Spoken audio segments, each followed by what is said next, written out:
Saya Anne Gracia. Saya pernah menjalani hari-hari di masa remaja saya dengan berita yang mengejutkan. Pada waktu itu belum sama sekali tren untuk melakukan sadari atau pemeriksaan payudara sendiri. Dan di saat saya masih di tingkat awal kuliah, hanya karena seperti gatel atau ada perubahan rasa menggaruk, lalu menemukan benjolan. Memang biasa ya, kadang-kadang kita ada benjolan ya kalau menjelang masa periode haid kita. Tapi kok besar ya? Dan itu membuat kecemasan karena ketidakpahaman, karena merasa ini ada barang aneh di badan saya gitu. Tanpa berpikir bahwa itu tumor, kanker atau hal-hal sejenis itu. Hanya bahwa saya gak suka saya punya barang aneh gitu. Bilang pada ibu, kenapa ini ya? Ibu punya ginian gak? Bahasanya gitu ya, ibu punya ginian gak?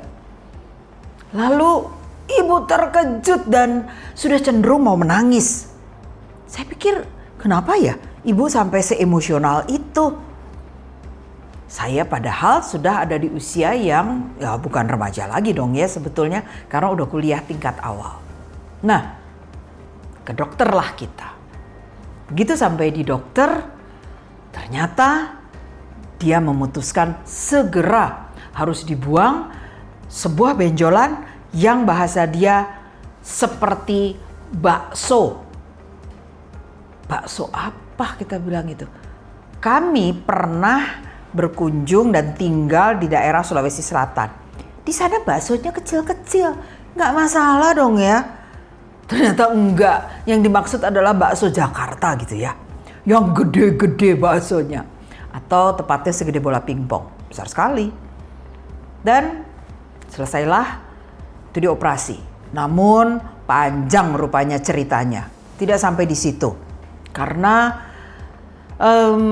pada fase sedang dioperasi terjadi gangguan-gangguan yang membuat spesialis lain harus ikut turun tangan. Nah, singkatnya selesai dioperasi, kita taunya disebutnya tumor. Dan dapat dong penjelasan bahwa itu jinak. Namun pada waktu pemeriksaan laboratorium, tumor itu diiris. Emang sekitarnya oke, tidak menunjukkan keganasan. Tapi tengahnya disebut sebagai in situ. Jadi tengahnya sudah ada cikal bakal keganasan. Wow, nggak menyenangkan mendengar berita itu. Dan gangguan demi gangguan, dapat lagi, keluarkan lagi benjolan lagi gitu ya. Sampai akhirnya 9 benjolan keluar. Banyak ya ternyata. Kita nggak bisa duga memang. Nah, pada perkembangan waktu saya dimonitor oleh Profesor Zubairi Jurban. Luar biasa. Beliau melakukan proses penelusuran yang mendalam dan merujuk ke beberapa spesialis yang berkaitan untuk menegakkan profil. Berjalan dengan waktu, ternyata nggak cuman berurusan dengan benjolan-benjolan itu. Kemudian saya juga mengalami gangguan pada proses haid yang menunjukkan ada kendala di dalam rahim yang merujuk pada proses-proses yang tidak reguler. Banyak potensi menuju kondisi kesehatan yang menurun jauh. Setelah itu Profesor Zubairi Jurban memberikan saran untuk secara berkala melakukan pengecekan pada salah satu fase produktif di usia yang masih jaya. Sekarang rasanya juga masih jaya sih, tapi tentunya di usia 35 ke 40 itu serasa dunia milik kita ya. Pada waktu itu saya mesti melewati hari-hari dengan awal lupus. Nah, di satu gangguan lupus ada gangguan menuju ke pankreas. Artinya saya tidak bisa mengkonsumsi karbohidrat apapun. Nasi, kentang, ubi, gak bisa. Gak nyaman sama sekali. Dan untuk itu saya mesti berubah pola makannya. Ternyata lupusnya menggoda, mengganggu kerja dari pankreas. Tapi kesabaran Profesor Zubairi Jurban untuk terus menelaah, mencarikan solusi, melakukan proses pengimbangan pengobatan, membuat kemudian saya berhasil melalui hari-hari itu dan bisa bertemu lagi dengan karbohidrat. Namun kita selalu melalui hari dengan was-was. Apalagi nih abis ini, benjolan-benjolan yang kemarin-kemarin itu datang lagi enggak? Dan dari kedua pihak orang tua saya punya riwayat kanker. Seorang ahli hematologi onkologi yang dengan teliti selalu menekankan proses jurnal, sehingga saya membiasakan untuk selalu memiliki informasi dan merangkai informasi itu, sehingga kalau saya punya gangguan kesehatan, saya ke dokter, itu dia bisa baca ringkasan dari perjalanan di tahun-tahun sebelumnya.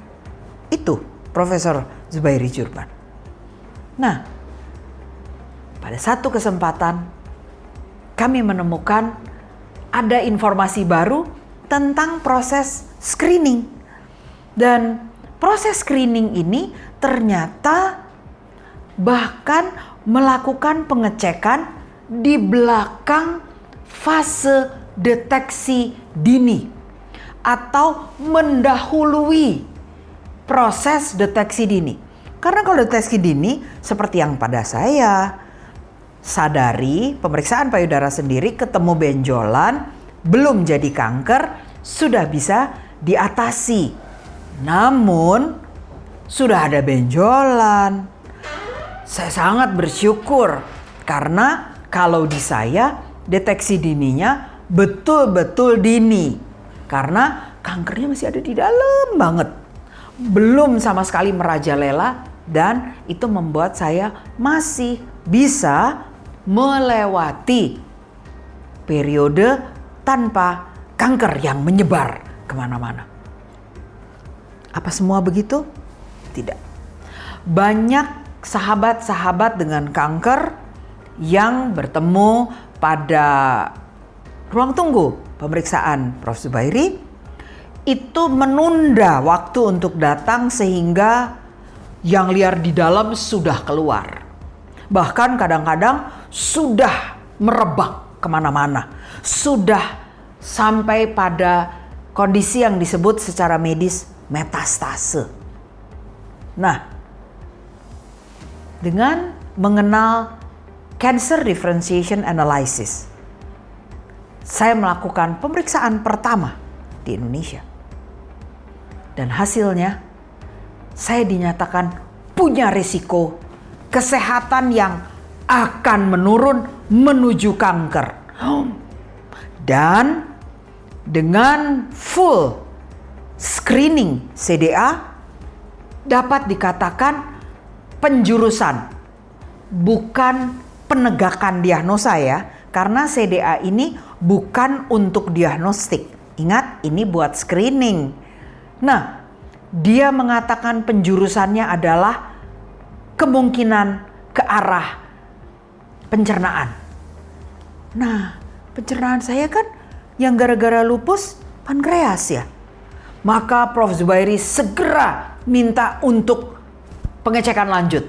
Memang Cancer Differentiation Analysis ini pada hasil yang sudah menuju grafik memerah, akan perlu rujukan, referral pada dokter dengan perangkat diagnostik yang lebih lengkap.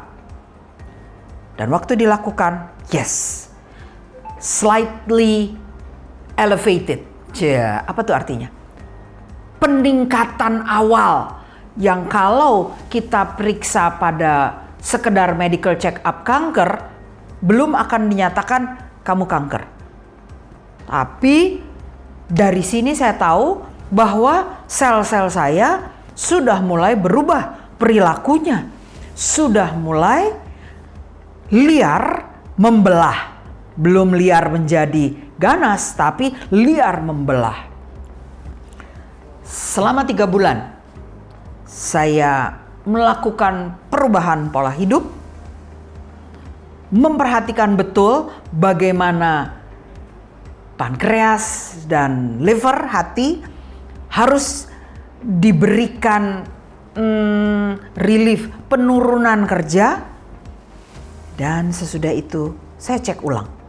Hasilnya,